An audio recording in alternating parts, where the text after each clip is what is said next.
Azərbaycan Həmkarlar İttifaqları Konfederasiyası 8 mart Beynəlxalq Qadınlar Günü münasibəti ilə Muğamın Sehirli Dünyası konsert proqramı təşkil edib.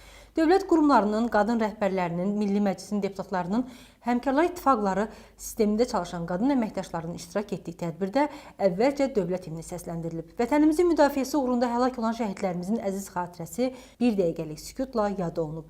Tədbirdə Azərbaycanın dövlətçilik tarixində qadınların rolu, milli mənəvi dəyərlərimizin qorunmasında, ana dilimizin zənginləşməsində, ədəbiyyatımızın, mədəniyyətimizin inkişafında xidmətlərindən söz açılıb. Onların qətiyyətindən, mübarizliyindən və xeyirxahlığından danışılıb.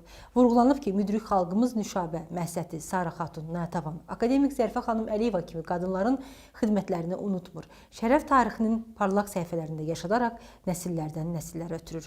Diqqətə çatdırılıb ki, müasir, müstəqil Azərbaycanda qadın siyasətinin əsası ümummilli lider Heydər Əliyev tərəfindən qoyulub və hazırda bu siyasət Prezident İlham Əliyev tərəfindən uğurla davam etdirilir. Bugün qadınlar ölkəmizin ictimai, siyasi, iqtisadi və mədəni həyatının fəal iştirakçılarıdır.